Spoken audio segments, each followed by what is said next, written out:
Hello, YouTube world. I appreciate you checking in the Khaliis Take as always. Hey, and also hit that notification bell, leaving likes, comments. Please subscribe also.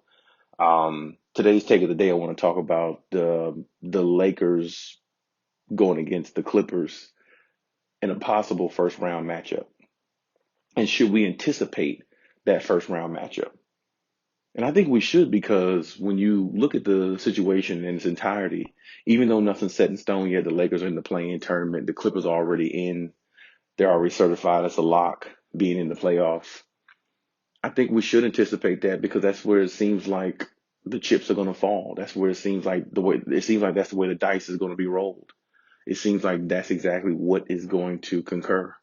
And when you look at it from that standpoint, it's like if the Lakers do play the Clippers, it's going to be a really interesting matchup because you got LeBron, 80, not 100%. Kawhi Leonard doesn't look 100% just yet, even though he's on a minutes restriction.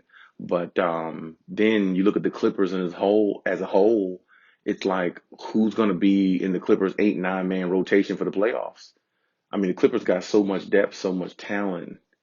It's going to be sad to see certain players not even get any playing time. Like I think Terrence Mann is going to be one of those players that's not going to get much playing time, if any. I think the same thing for, Luke Kennard. I mean, they paid him all this money, $64 million, and he's not even playing half the games I watch or have watched. He played some, he played some games, and when he played, it was significant minutes. It really was. He would drop threes, he would knock down his shot, he would play hard on defense, and he played like he really was wanting to earn the money that they paid him. And I really appreciate that from Luke Kennard. It's just going to be sad to hear that he probably won't get no playing time, or should I say, it'd be sad to see Terrence Mann, players like that won't get much playing time, if any, in the playoffs because the 8, 9 man rotation is pretty much where it's at. So I expect to see, what I can't wait to see what Ty Lue comes up with in regards to his lineups and, how he makes adjustments and everything. And we all hope, not even if you're not a Clippers fan, we all hope that just the basketball world, we hope and hope that he's not a Doc Rivers 2.0 when it comes to this playoffs. And that's the really, really questioning thing about the Clippers. We don't know what type of coach Tyronn Lue is going to be in the playoffs because you have to understand some of his coaching style he learned from Doc Rivers. You see what I'm saying? So it's not like he's going to be a complete opposite in every phase. He's going to be somewhat like Doc Rivers in his coaching style, maybe as you see right now in his coaching style. So who knows what'll happen there? I do think he'll make better adjustments than Doc Rivers because Ty Lue has won a championship before coming with the Clippers. He won one with LeBron and Cleveland, and I think they had Kyrie at the time too. So it's not really saying much having LeBron and Kyrie, but still, it's the point of do is he going to make the proper adjustments when they're down in a series? Like if they're down 2-1 in a series, is he going to make the proper adjustments for them to elevate themselves to a new level? Because what it comes down to, if they play a team like the Lakers, Frank Vogel may not be the best coach in the world, but he has another head coach on the team as well, and that's LeBron James. LeBron James has been to 9, 10 plus finals.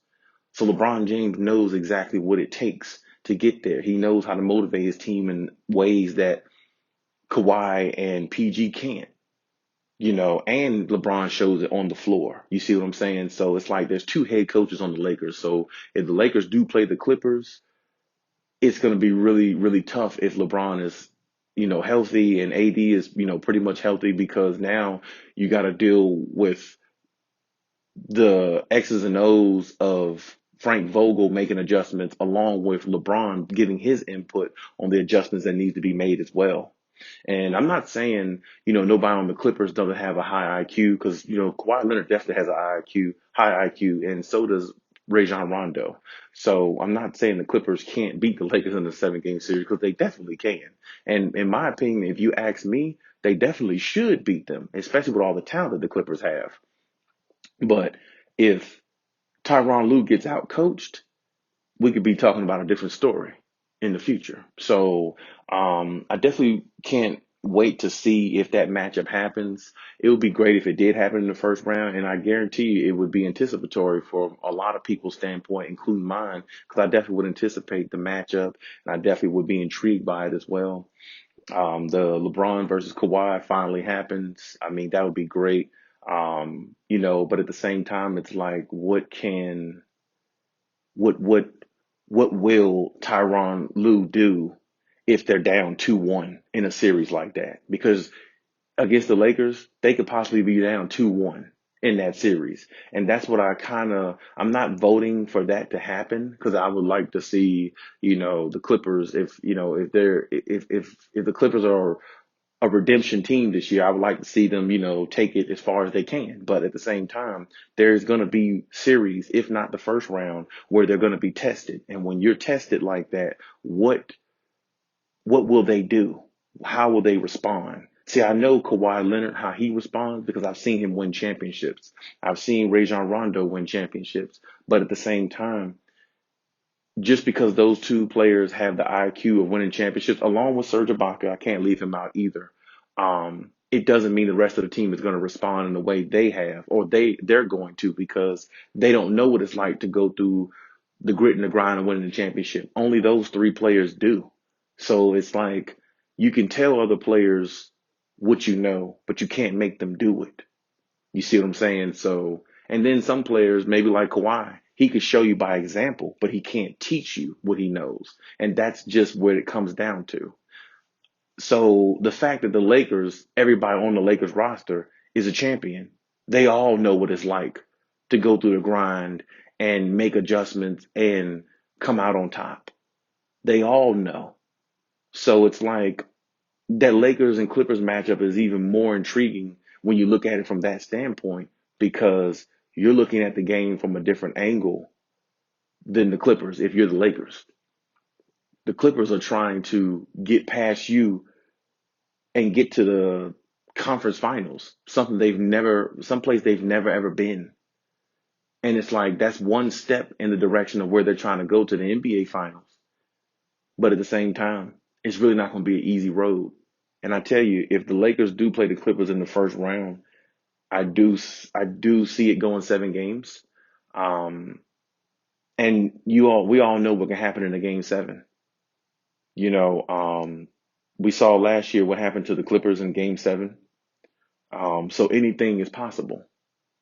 And hey, but I will say this too, even if the Clippers might not actually, it's very possible the Clippers might not actually play the Lakers in the first round, but they still might draw a team like Dallas or, a team like that. Maybe I'm not sure Portland would play them, but I'm just saying, even if they drew one of those teams, it still would be a tough matchup for the Clippers because you're asking, you're going against superstar talent in those teams as well. Cause I mean, they went 6 games with Dallas last year without Porzingis, or a couple of those games anyway, without Porzingis. So what does that tell you? You know what I'm saying? It's really, it's very easily that you could find yourself in a series where you're playing 6, 7 games and you don't need to be. And, some games when you look at the Clippers, you see a lot of lagging on defense. You see, terrible shot, making or, excuse me, terrible shot taking, from certain players. And I just want to know what is it going to be like in the playoffs, um, with the other guys. I kind of expect, PG and Kawhi to do their thing. Well, I'm hoping PG will do his thing, if Kawhi's healthy, I know he'll do his thing. But I want to see what it's going to be like from the other guys because you want to talk about pressure on the Clippers. There is more pressure on them this year than it was last year. And guys like Reggie Jackson and whoever plays in the lineups, Patrick Beverly, Terrence Manns, whoever it is that's in the 8-man rotation. Um, I want to see how they handle this pressure because it's one thing shooting a lot of threes in the regular season, playing different teams every night, shining a little bit here and there, but it's a different animal when you're in the playoffs and every shot counts. Every possession counts. Every turnover counts. Every free throw counts. You see what I'm saying? It's a lot different. And I can tell you, whatever first round matchup the Clippers get, it's going to be tough because if they draw the Mavericks, well, they went 6 games with them last year, and a couple games, Porzingis wasn't even there. Now Luka's a year more experienced, and the team looked like they're starting to play a little bit better. And if Porzingis is there the whole series, it's really going to be interesting to see how the Clippers do this. Because, like I said, the Clippers have a lot of games where they really don't play defense like that. And they let teams score in ways that I think the Clippers shouldn't. Now, hopefully their focus is there. Hopefully their determination is there. Hopefully Rondo can definitely help with a lot of that. Hopefully Kawhi Leonard, definitely, and PG can help with a lot of that. And I know they can, but at the same time, it's will they do it? They got all the pieces they need. They don't have no excuses. I mean, you got Rondo, you got Boogie Cousins on the bench. You got a lot of nice pieces in Terrence Mann. Luke Kennard's played good for them. Marcus Morris has been a real big surprise this year. How good he's played consistently all season. Reggie Jackson is a really good piece. Nothing needs to be said about Kawhi and PG. We already know what they can do. And you have a coach in Ty Lue that was with the team last year as an assistant coach. So he knows everybody there. He knows the system. He knows pretty much what needs to be done, what adjustments needs to be made. So really there's no excuses. And I mean, even to go further, they actually have Chauncey Billup as one of the shooting coaches, on the team as well. So it's like, the experience, the depth, the championship caliber players they have on there, and the the talent on this team. There's really no excuses. You got everything you need to win a championship, and there's really no excuses. Rondo said, before it's championship or bust. I mean, and I'll even go this far. I'll say this much: even if they don't win the championship, they better at least make it to the finals. If they don't win the championship, they better at least make it to the finals and the reason why I say that is because they have to play the Nets in the NBA finals. Well, it's going to be hard to beat them with those three monsters that they have. You're going to probably have to score 130 a night to beat them. And I'm not saying the Clippers can't beat them, but what I'm saying is it's going to really be hard to play against a team like that. It is really going to be tough. So, I mean, we'll see how it goes. We'll see, exactly how it pans out for them. We're still in the regular season so far. We got 4 or 5 games left. And their first round matchup, whoever it's going to be, is really going to be interesting. I mean, even if they had to play Damian Lillard in the first round, that's a first round matchup I wouldn't want to be in either because Damian Lillard can get hot. And we all know Damian Lillard can shoot the lights out.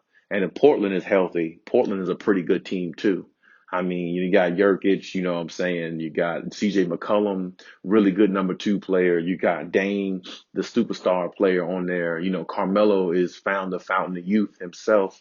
It's really interesting what they have as well. So whatever first round matchup the Clippers get, they better be prepared, they better be ready, and they better not slip. Because I tell you, if they fail this season miserably the way they did last season, something's going to have to be done with this team.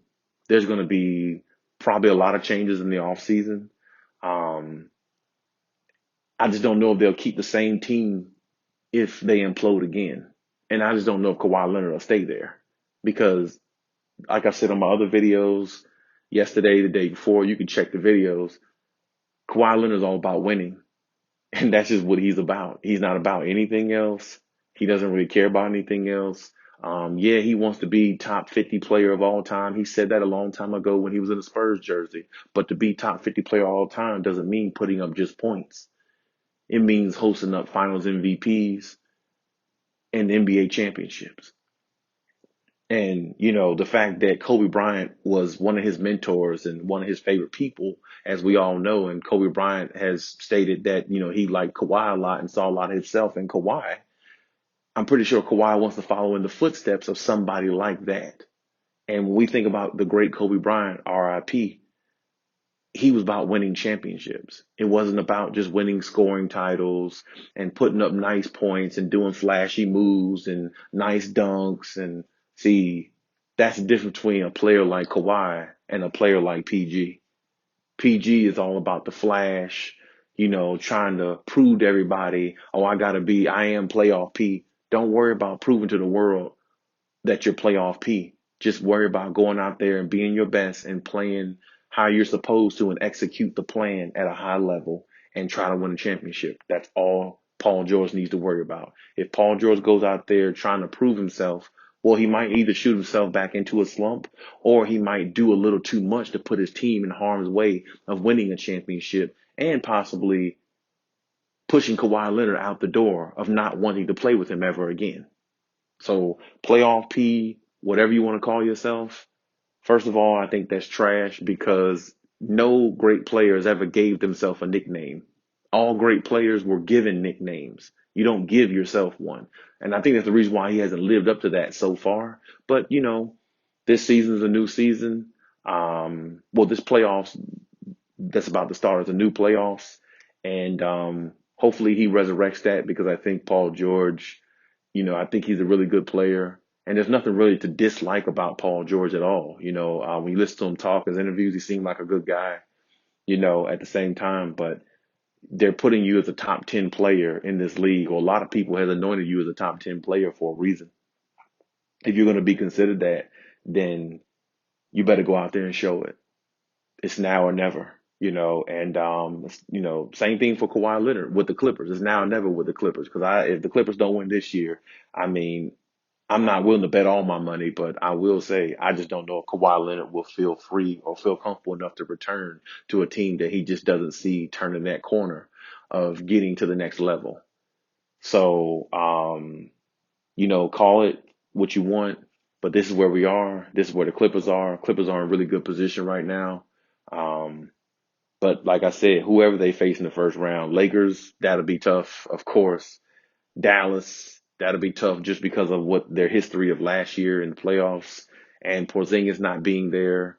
And like I said, Portland will be a tough first round matchup too, because man, that, like I said, Dame time is game time. You know what I'm saying? We know that, you know what I'm saying? And even possibly if some type of situation happened, maybe they might even face the Warriors. And I think they will beat the Warriors, in about 6 games. But even still, that'd be a pretty tough matchup, with Stephen Curry running around scoring 40 points plus, that still wouldn't be an easy matchup as well. So, I mean, their first round is almost going to be like their Western Conference Finals, So, hey, we'll see how it goes. And hey, next time.